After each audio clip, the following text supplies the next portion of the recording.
Halo Sobat Maya, kembali lagi ke series maraton saham IPO. Nah, di video kali ini kita akan membahas tentang saham IPO SML.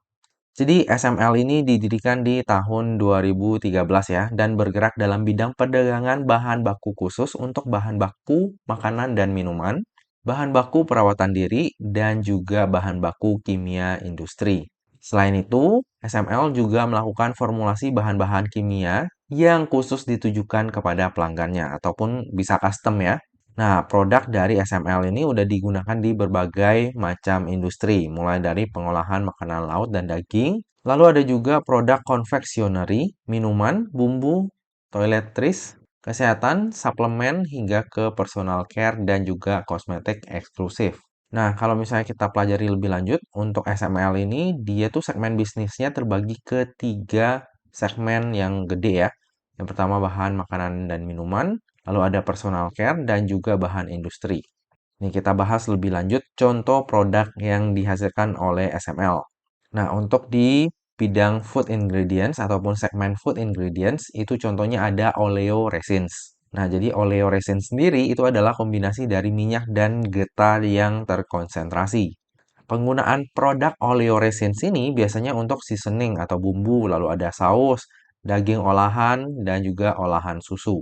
Lalu yang kedua, di segmen home and personal care, contohnya aja ya, itu adalah natural active ingredients. Contoh untuk produk natural active ingredients ini digunakan untuk hair care, body care, dan juga face care. Yang terakhir ada industrial chemical ataupun kimia industri ya. Nah, ini contohnya produknya adalah titanium dioxide. Jadi titanium dioxide ini merupakan mineral alami yang biasanya digunakan untuk pigmen putih cerah untuk cat ya, pewarna juga, dan contohnya itu diaplikasikan menjadi kabel listrik. Nah, jadi dari tiga segmen bisnis tadi, saya ambil contohnya masing-masing satu ya, Sobat Maya. Lalu ini adalah jaringan pemasaran dari SML. Jadi ada di Medan, Palembang, Jakarta, Bandung, Cirebon, Semarang, Yogyakarta, Solo, Surabaya, dan juga Makassar. Di kota-kota besar semua ya. Nah, lalu ini adalah para pelanggan dari SML. Untuk total customer dari SML ini udah ada 1.200 lebih ya Sobat Maya. Dan nama-namanya nama besar semua nih. Kita bisa lihat ada MS Glow, Tempo Group, Unilever, Wings Group, Ajinomoto, Cimori, Sasa, dan lain-lain. Dengan customer ataupun pelanggan yang memberikan kontribusi terbesar itu antara lain adalah Paragon Technology and Innovation dan juga Indofood CBP Sukses Makmur. Lalu ini adalah para pemegang saham dari SML. Hanya ada tiga, dengan kepemilikan saham terbesar dimiliki oleh PT Sinergi Asia Corporindo. Dan di IPO-nya SML ini akan ada lock-up period selama 8 bulan dari semenjak SML ini listing di bursanya kita. Nah, untuk pengendali dari SML ini adalah Bapak Siumin ya. Nah, Bapak Siumin ini sekaligus adalah direktur utama dari SML. Nah, Bapak Siumin ini riwayat pekerjaannya itu pernah di Orang Tua Group ya, Sobat Maya. Makanya nggak heran kalau bisnisnya SML ini berkembangnya pesat banget. Karena direktur utamanya sendiri memang orang yang kompeten ya di bidangnya. Lalu kita beralih ke laporan kinerjanya dari SML. Jika kita lihat dari sisi pendapatan, pendapatan SML ini selalu naik ya dari tahun ke tahun nih Sobat Maya. Dan kalau misalnya kita lihat dari sisi laba bersihnya juga selalu meningkat nih dari tahun ke tahun. Dan most likely di tahun 2023 ini pun akan terjadi peningkatan. Cuma yang perlu kita perhatikan di sini adalah untuk net profit marginnya ini tergolong kecil ya Sobat Maya. Ini bahkan net profit marginnya nggak nyampe 5%. Jadi bagi Sobat Maya yang mau coba keep SML ini dalam jangka waktu panjang, perlu mempertimbangkan tentang hal ini juga ya. Walaupun SML ini adalah perusahaan yang terus bertumbuh, tapi dari sisi net profit marginnya ini agak kecil ya. Nah, dari keseluruhan pendapatan ini, jika kita lihat lebih dalam ke segmen bisnisnya, ternyata yang memberikan kontribusi terbesar itu adalah dari segmen food ingredients ya, Sobat Maya. Memberikan kontribusi sebesar kurang lebih 60-an persen dibandingkan dengan segmen lainnya yaitu personal care dan juga kimia industri. Cuma kedepannya menurut saya pribadi ya, segmen personal care ini akan semakin meningkat ya Sobat Maya. Bisa Sobat Maya lihat sendiri sekarang tuh yang namanya skincare itu banyak banget ya. Mulai dari brand yang gede sampai ke brand yang kecil pun itu sering banget usaha baru di bidang skincare Sobat Maya.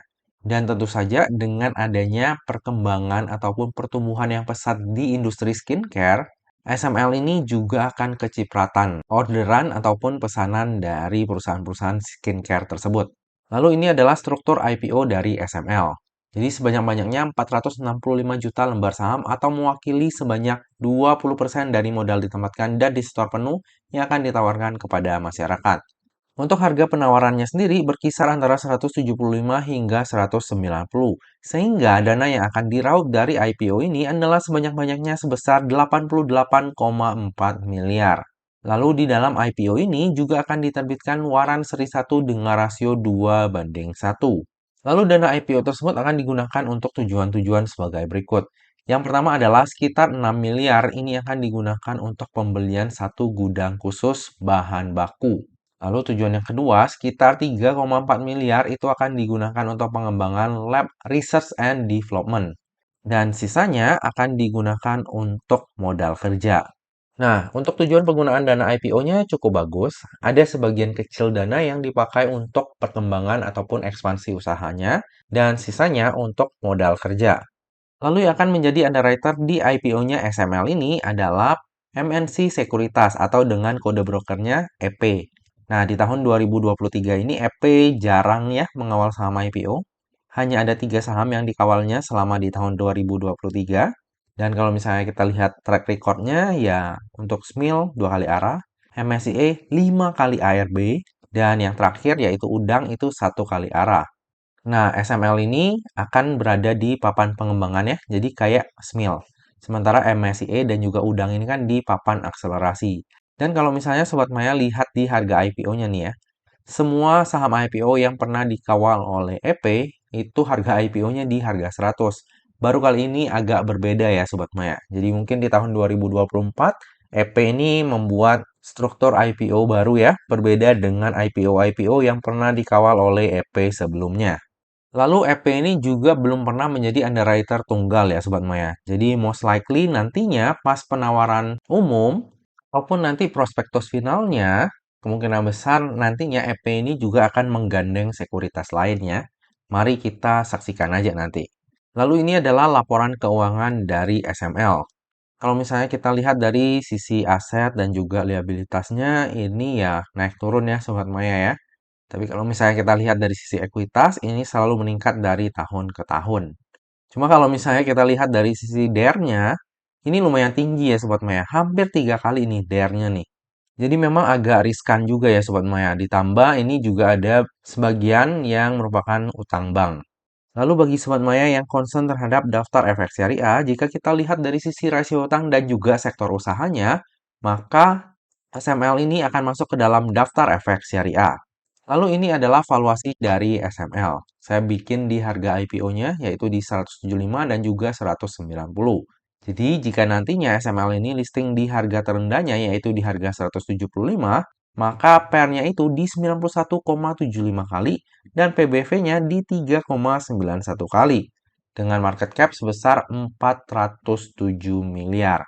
Sementara jika SML ini listing di harga tertingginya yaitu di harga 190, maka PER-nya akan berada di 99,61 kali dan PBV-nya di 3,98 kali dengan market cap sebesar 442 miliar. Nah, untuk valuasi dari SML ini tergolong mahal ya Sobat Maya, bahkan untuk ukuran saham IPO.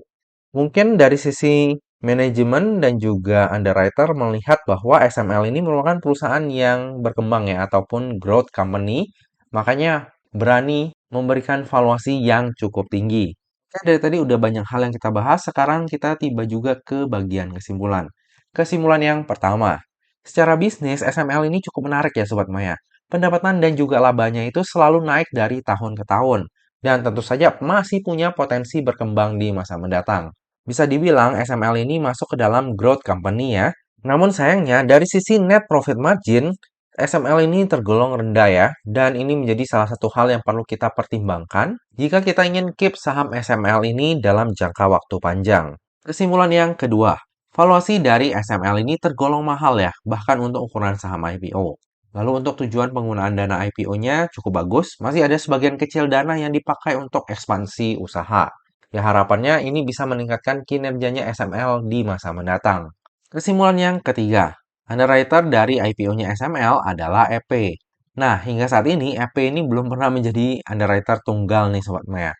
Jadi kemungkinan besar waktu nanti prospektus final ataupun pada waktu penawaran umum, EP ini akan gandeng underwriter lain juga.